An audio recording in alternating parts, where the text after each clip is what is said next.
नमः। श्रीमद्भगवद्गीतासु कृष्णार्जुनसंवादे भक्तियोगो नाम द्वादशोऽध्यायः। अर्जुनोवाच एवं सततयुक्ता ये भक्तास्त्वां पर्युपासते ये चाप्यक्षरमव्यक्तं तेषां के योगवित्तमाः। श्रीभगवानुवाच मय्यावेश्य मनो ये मां नित्ययुक्ता उपासते श्रद्धया परयोपेताः ते मे युक्ततमा मताः। ये त्वक्षरमनिर्देश्यम् अव्यक्तासक्तचेतसां सर्वत्र गमचिन्त्यञ्च कूटस्थमचलं ध्रुवं सन्नियम्येन्द्रियग्रामं सर्वत्र समबुद्धयः ते प्राप्नुवन्ति मामेव सर्वभूतहिते रताः। क्लेशोऽधिकतरस्तेषाम् अव्यक्तासक्तचेतसाम् ಅವ್ಯಕ್ತಾ ಹಿ ಗತಿರ್ದುಃಖಂ ದೇಹವದ್ಭಿರವಾಪ್ಯತೆ. ಭಗವದ್ಗೀತೆಯೊಂದಿಗೆ ಉತ್ತಮ ಆರಂಭ ಒದಗಿಸಿದ ಸಹೋದರಿಗೆ ಧನ್ಯವಾದಗಳು. ಶ್ಲೋಕ ರಾಧಾ ಪೂಜಾರ್.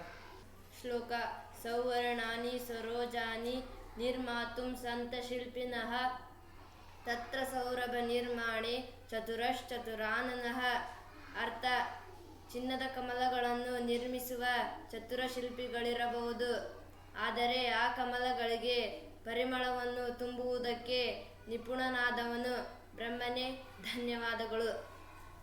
ಶ್ಲೋಕ ಹೇಳಿದ ಸಹೋದರಿಗೆ ಧನ್ಯವಾದಗಳು. ಅಮೃತವಚನ ಇರ್ಫಾನ್ ದೊಡ್ಮನಿ.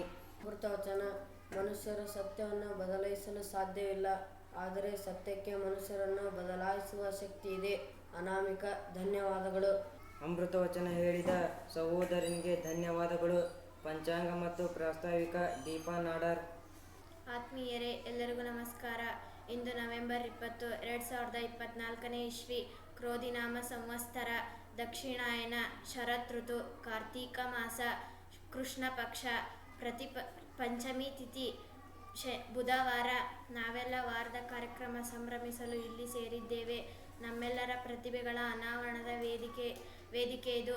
ಇಂದಿನ ಕಾರ್ಯಕ್ರಮದಲ್ಲಿ ನಾವು ಆಚರಿಸಿದ ದೀಪಾವಳಿ ಹಬ್ಬದ ಬಗ್ಗೆ, ರಾಜ್ಯೋತ್ಸವದ ಬಗ್ಗೆ ಮಾಹಿತಿಯನ್ನು ತಿಳಿದುಕೊಳ್ಳೋಣ. ಹೃತ್ಪೂರ್ವಕವಾಗಿ ಭಾಗವಹಿಸೋಣ ಎಂದು ಹೇಳುತ್ತಾ ನನ್ನ ಮಾತುಗಳಿಗೆ ವಿರಾಮ ಹೇಳುತ್ತೇನೆ. ಧನ್ಯವಾದಗಳು. ಪಂಚಾಂಗ ಮತ್ತು ಪ್ರಾಸ್ತಾವಿಕ ಹೇಳಿದ ಸಹೋದರಿಗೆ ಧನ್ಯವಾದಗಳು. ಸ್ವಾಗತ. ಆಂಜನೇಯ ಅರನಗಿರಿ. ಆತ್ಮೀಯರೇ, ಇಂದು ನಾವು ಮನುಜರು ವಾರದ ಕಾರ್ಯಕ್ರಮದಲ್ಲಿ ಸೇರಿದ್ದೇವೆ.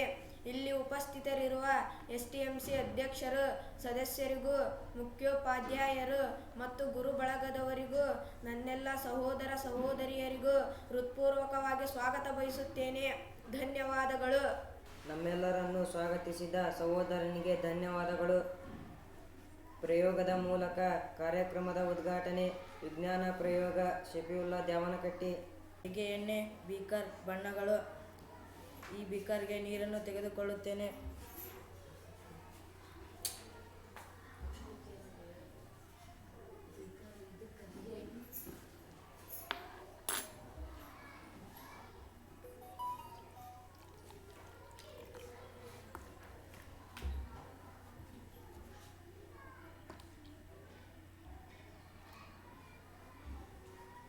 ಇದಕ್ಕೆ ಕೆಂಪು ಬಣ್ಣ ಕದರುತ್ತೇನೆ.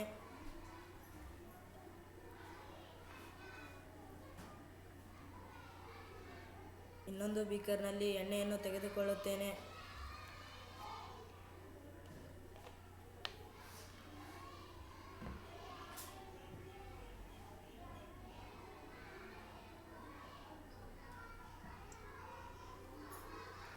ಇದಕ್ಕೆ ಹಳದಿ ಬಣ್ಣ ಕದರುತ್ತೇನೆ.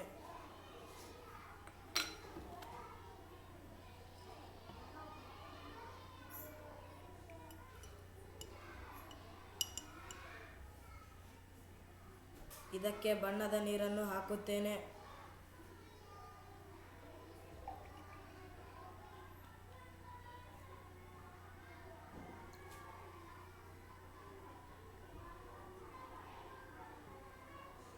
ಅಡಿಯಲ್ಲಿದ್ದ ಎಣ್ಣೆ ಮೇಲಕ್ಕೆ ಬಂದಿತು.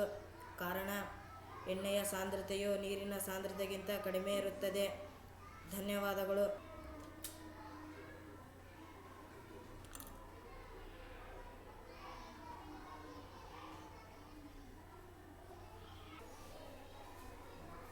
ಪ್ರಯೋಗದ ಮೂಲಕ ಕನ್ನಡ ಧ್ವಜ ಅನಾವರಣಗೊಳಿಸಿದ ಸಹೋದರನಿಗೆ ಧನ್ಯವಾದಗಳು. ನವೆಂಬರ್ ತಿಂಗಳು ಕನ್ನಡ ಮಾಸವೆಂದೇ ಪ್ರಸಿದ್ಧಿ. ನವೆಂಬರ್ 1ರಂದು ಕನ್ನಡ ರಾಜ್ಯೋತ್ಸವ ಆಚರಿಸುತ್ತೇವೆ. ಇದರ ಮಹತ್ವವನ್ನು ಸಹೋದರಿ ಆಫ್ರಿನ್ ನದಾಫ್ ತಿಳಿಸಿಕೊಡುತ್ತಾಳೆ. ಆತ್ಮೀಯರೇ, ಕನ್ನಡ ಒಂದು ಭಾಷೆಯಷ್ಟೇ ಅಲ್ಲ, ಅದು ಕನ್ನಡಿಗರ ಅಸ್ಮಿತೆ. ಭಾರತದಲ್ಲಿರುವ ಎಲ್ಲ ಭಾಷೆಗಳ ರಾಣಿ ಎಂದೇ ಹೆಮ್ಮೆಯಿಂದ ಕರೆಸಿಕೊಳ್ಳುವ ಸುಂದರ ಭಾಷೆ ನಮ್ಮ ಕನ್ನಡ. ಮೈಸೂರು ರಾಜ್ಯ ಅಂದರೆ ಈಗಿನ ಕರ್ನಾಟಕ 1956ರ ನವೆಂಬರ್ 1ರಂದು ನಿರ್ಮಾಣವಾದುದರ ಸಂಕೇತವಾಗಿ ಪ್ರತಿ ವರ್ಷವೂ ಕನ್ನಡ ರಾಜ್ಯೋತ್ಸವವನ್ನು ಆಚರಿಸುತ್ತಾ ಬರಲಾಗುತ್ತದೆ. ದಕ್ಷಿಣ ಭಾರತದಲ್ಲಿ ಕನ್ನಡ ಭಾಷೆಯನ್ನು ಮಾತನಾಡುವ ಪ್ರದೇಶಗಳನ್ನು ವಿಲೀನಗೊಳಿಸಿ ಒಂದು ರಾಜ್ಯವನ್ನು ಘೋಷಣೆ ಮಾಡಿದ ಈ ದಿನವನ್ನು ಕನ್ನಡಿಗರು ನಾಡಹಬ್ಬವನ್ನಾಗಿ ಆಚರಿಸುತ್ತಾರೆ.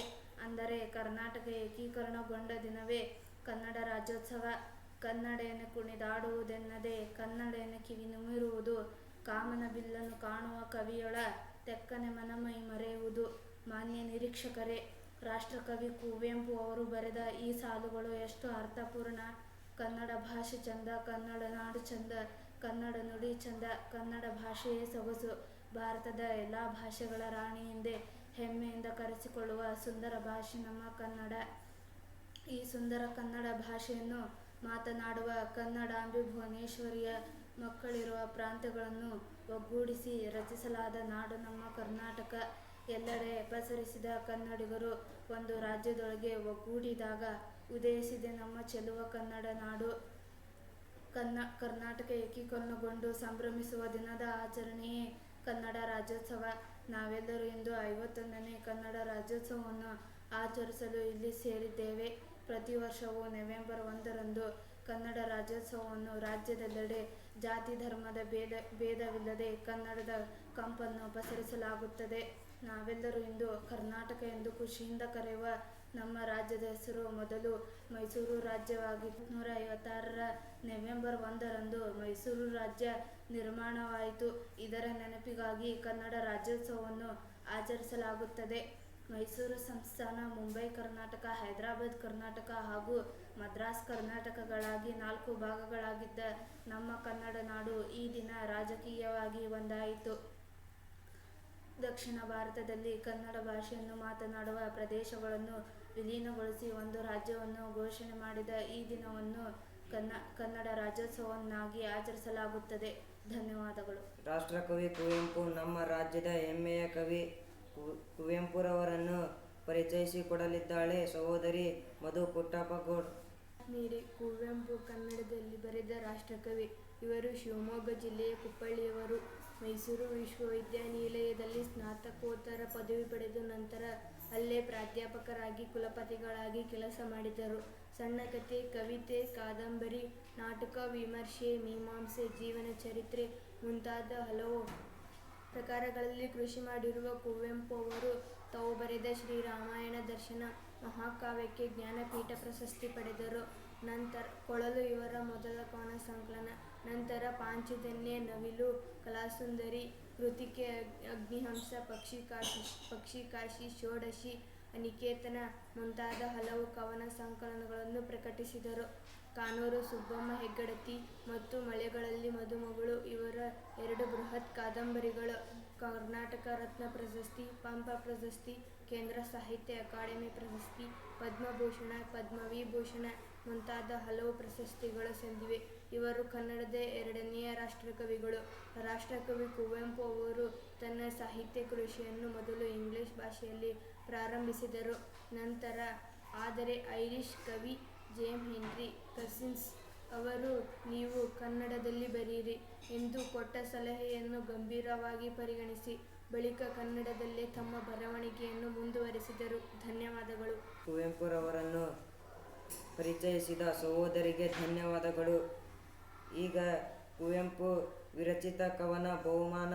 ಇದನ್ನು ವಾಚನ ಮಾಡಲಿದ್ದಾನೆ ಸಹೋದರ ರಾಘವೇಂದ್ರ ಅಂಗಡಿ. ಆತ್ಮೀಯರೇ, ಎಲ್ಲರಿಗೂ ನಮಸ್ಕಾರಗಳು. ಬಹುಮಾನ.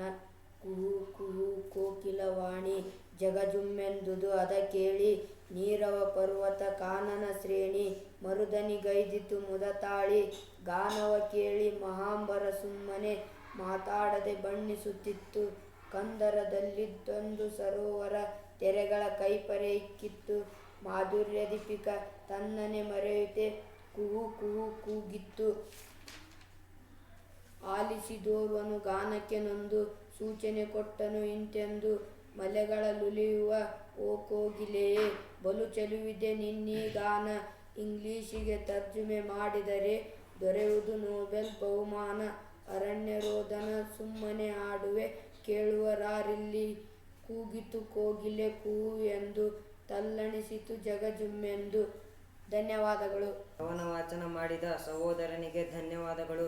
ದೀಪಾವಳಿಯ ಮೊದಲನೇ ದಿನ ನರಕ ಚತುರ್ದಶಿ. ಇದರ ಮಹತ್ವವನ್ನು ತಿಳಿಸಲಿದ್ದಾಳೆ ಸಹೋದರಿ ತನುಜಾ ಪಾಟೀಲ್. ಆತ್ಮೀಯರೇ, ದೀಪಾವಳಿಯ ಮೊದಲನೇ ದಿನ ನರಕ ಚತುರ್ದಶಿ. ಇದರ ಹಿನ್ನೆಲೆ ತಿಳಿಯೋಣ. ರಾಕ್ಷಸ ರಾಜ ನರಕಾಸುರನ ಮೇಲೆ ಶ್ರೀಕೃಷ್ಣನ ವಿಜಯದ ನೆನಪಿಗಾಗಿ ಈ ಹಬ್ಬವನ್ನು ಆಚರಿಸಲಾಗುತ್ತದೆ.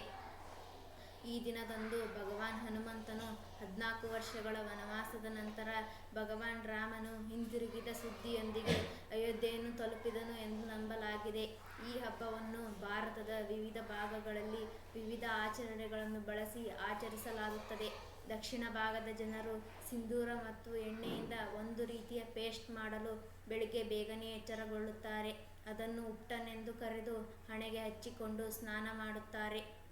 ಪುರಾಣಗಳ ಪ್ರಕಾರ ಭಗವಾನ್ ಇಂದ್ರನನ್ನು ಸೋಲಿಸಿ ಅದಿತಿ ದೇವಿಯ ಕಿವಿಯೋಲೆಗಳನ್ನು ಕಿತ್ತುಕೊಂಡು ನಂತರ ರಾಕ್ಷಸ ರಾಜ ನರಕಾಸುರನು ಪ್ರಾಗ್ಜ್ಯೋತಿಷಪುರದ ಆಡಳಿತಗಾರನಾದನು. ನರಕಾಸುರನು ಋಷಿಗಳ, ದೇವತೆಗಳ 16,000 ಹೆಣ್ಣು ಮಕ್ಕಳನ್ನು ಅಪಹರಿಸಿ ಸೆರೆಮನೆಗೆ ಹಾಕಿದನು. ನರಕ ಚತುರ್ದಶಿಯ ಮುನ್ನಾ ದಿನದಂದು ಶ್ರೀಕೃಷ್ಣನು 16,000 ಒತ್ತೆಯಾಳುಗಳನ್ನು ಸೆರೆಯಿಂದ ಮುಕ್ತಗೊಳಿಸಿದನು ಮತ್ತು ಅದಿತಿ ದೇವಿಯ ಅಮೂಲ್ಯವಾದ ಕಿವಿಯೋಲೆಗಳನ್ನು ಸಹ ಮರಳಿ ಪಡೆದನು. ಹೀಗಾಗಿ ನರಕ ಚತುರ್ದಶಿಯನ್ನು ಕೆಡುಕಿನ ಮೇಲೆ ಒಳಿತಿನ ವಿಜಯದ ಸಂಕೇತವಾಗಿ ಆಚರಿಸಲಾಗುತ್ತದೆ. ಮುಸ್ಸಂಜೆಯ ಸಮಯದಲ್ಲಿ ಪೂರ್ವಜರಿಗೆ ಅವರ ಆತ್ಮದ ಶಾಂತಿಗಾಗಿ ಮತ್ತು ಪ್ರಯಾಣದ ಹಾದಿಯನ್ನು ಬೆಳಗಿಸಲು 7 ದೀಪಗಳನ್ನು ಅರ್ಪಿಸಲಾಗುತ್ತದೆ. ಈ ಆಚರಣೆಯನ್ನು ಯಮ ಪ್ರದೀಪ ಎನ್ನುವರು. ಯಮ ಎಂಬ ಹಿಟ್ಟಿನಿಂದ ಮಾಡಿದ ದೊಡ್ಡ ದೀಪವನ್ನು ಈ ದಿನ ಹಚ್ಚುವುದು ವಾಡಿಕೆ. ಒಮ್ಮೆ ದೀಪವನ್ನು ಹಿಡಿದು ಮನೆಯ ಸುತ್ತಲೂ ನಡೆದು ಮನೆಯ ಹೊರಗೆ ಇರಿಸಿ ಸೂರ್ಯೋದಯಕ್ಕೆ ಮೊದಲು ಸ್ನಾನ ಮಾಡಿ ಸರಿಯಾದ ಆಚರಣೆಗಳ ಪ್ರಕಾರ ಉಪವಾಸ ಮಾಡಿ ಸಂಜೆ ದೀಪವನ್ನು ಹಚ್ಚಿ. ಈ ದಿನದ ಪೂಜೆಯನ್ನು ಕುಟುಂಬಕ್ಕೆ ಅತ್ಯಂತ ಮಂಗಳಕರವೆಂದು ಪರಿಗಣಿಸಲಾಗುತ್ತದೆ. ಈ ದೀಪವನ್ನು ಹಚ್ಚುವುದರಿಂದ ಯಮಲೋಕಕ್ಕೆ ಹೋಗುವುದರಿಂದ ಮುಕ್ತಿ ಸಿಗುತ್ತದೆ ಎಂಬ ನಂಬಿಕೆ ಇದೆ. ಧನ್ಯವಾದಗಳು. ದಾಸರ ಪರಿಚಯ. ಸಿಂಚನ ನಾಗಣ್ಣನವರ್. ಆತ್ಮೀಯರೇ, ಸಂತ ಕವಿ ಹರಿದಾಸ ಪರಂಪರೆಯ ಮತ್ತು ದಾಸ ಸಾಹಿತ್ಯದ ಅಶ್ವಿನಿ ದೇವತೆಗಳಲ್ಲಿ ಒಬ್ಬರೆನಿಸಿದ ಖ್ಯಾತಿಗೆ ಭಾಜನರಾದವರು ಕನಕದಾಸರು. ಇವರ ಮೊದಲ ಹೆಸರು ತಿಮ್ಮಪ್ಪ ನಾಯಕ. ಇವರ ಕಾಲ ಸಾಮಾನ್ಯ ಶಕ 1508. ಜನ್ಮಸ್ಥಳ ಹಾವೇರಿ ಜಿಲ್ಲೆಯ ಬಾಡ ಗ್ರಾಮ. ತಂದೆ ಬೀರಪ್ಪ ಹಾಗೂ ತಾಯಿ ಬಚ್ಚಮ್ಮ. ಇವರ ಆರಾಧ್ಯ ದೈವ ಮತ್ತು ಅಂಕಿತ ನಾಮ ಕಾಗಿನೆಲೆ ಆದಿಕೇಶವ. ವಿಜಯನಗರ ಸಾಮ್ರಾಜ್ಯದ ಸಣ್ಣ ಮಂಡಲವೊಂದರ ದಂಡನಾಯಕರಾಗಿದ್ದ ತಿಮ್ಮಪ್ಪ ನಾಯಕನಿಗೆ ಕೊಪ್ಪರಿಗೆ ಹೊನ್ನು ದೊರೆ. ಆ ಬಂಗಾರವನ್ನೆಲ್ಲ ಬಡವರಿಗೆ ದಾನ ಮಾಡಿ ವೈರಾಗ್ಯ ಹೊಂದಿದರು. ವಿಶಿಷ್ಟ ಗುಣಗಳಾದ ಭಕ್ತಿ, ವೈರಾಗ್ಯ, ಕಾವ್ಯ ರಚನಾ ಗುಣಗಳು ವ್ಯಾಸರಾಯರ ಶಿಷ್ಯರಾಗುವಂತೆ ಮಾಡಿತು. ಇವರು ರಚಿಸಿರುವ ಕೃತಿಗಳು ಹರಿಭಕ್ತಿಸಾರ, ರಾಮಧಾನ್ಯ ಚರಿತೆ, ನಳಚರಿತೆ, ಮೋಹನ ತರಂಗಿಣಿ. ಧನ್ಯವಾದಗಳು. ದಾಸರ ಬಗ್ಗೆ ತಿಳಿಸಿದ ಸಹೋದರಿಗೆ ಧನ್ಯವಾದಗಳು. ಕನಕದಾಸರ ಬರೆದ ಸತ್ಯವಂತರ ಸಂಘವಿರಲು ಹಾಡನ್ನು ಹಾಡುವವಳು ಲಕ್ಷ್ಮೀ ಅಂಗಡಿ. ಸತ್ಯವಂತರ ಸಂಘವಿರಲು ತೀರ್ಥವ್ಯಾತಕೆ, ನಿತ್ಯ ಜ್ಞಾನಿಯಾದ ಮೇಲೆ ಚಿಂತೆಯಾತಕೆ, ನಿತ್ಯ ಜ್ಞಾನಿಯಾದ ಮೇಲೆ ಚಿಂತೆಯಾತಕೆ, ತಾನು ಉಣ್ಣದ ಪರರಿಕ್ಕದ ಧನವಿತ್ಯಾಗಕ್ಕೆ, ಮಾನ ಮನುಜನ್ಯಾತಕ್ಕೆ ತಾನು ಉಣ್ಣದ ಪರರಿಕ್ಕದ ಧನವೇ ತ್ಯಾಗಕ್ಕೆ ಮಾನಹೀನನಾಗಿ ಬಾಳುವ ಮನುಜನ್ಯಾತಕ್ಕೆ ಜ್ಞಾನವಿಲ್ಲದೆ 100 ಕಾಲ ಬದುಕಲ್ಯಾತಕ್ಕೆ ಜ್ಞಾನವಿಲ್ಲದೆ 100 ಕಾಲ ಬದುಕಲಾತಕ್ಕೆ ಮಾನಿನಿಯ ತೊರೆದ ಮೇಲೆ ಮಾನಿನಿಯ ತೊರೆದ ಮೇಲೆ ಮಾನಿನಿಯ ತೊರೆದ ಮೇಲೆ ಭೋಗವೇತಕ್ಕೆ ಸತ್ಯವಂತರ ಸಂಗವಿರಲು ತೀರ್ಥವ್ಯಾತಕ್ಕೆ ನಿತ್ಯ ಜ್ಞಾನಿಯಾದ ಮೇಲೆ ಚಿಂತೆಯಾತಕ್ಕೆ ನಿತ್ಯ ಜ್ಞಾನಿಯಾದ ಮೇಲೆ ಚಿಂತೆಯಾತಕ್ಕೆ. ಕೀರ್ತನೆ ಮೂಲಕ ಕನಕದಾಸರನ್ನು ಪರಿಚಯಿಸಿದ ಸಹೋದರಿಗೆ ಧನ್ಯವಾದಗಳು. ರಸಪ್ರಶ್ನೆ ನಟರಾಜ್ ಗುರು. ಭಾಷಣ ನಟರಾಜ್ ಗುರುಗಳಿಂದ ವಂದನಾರ್ಪಣೆ ಮತ್ತು ಶಾಂತಿ ಮಂತ್ರ ನಾಗಮ್ಮ ಹೆಂಗಳಗುಂದಿ. ಇಂದು ನಾವು ಮನಜಗತ್ ಕಾರ್ಯಕ್ರಮದಲ್ಲಿ ಸೇರಿದ್ದೇವೆ.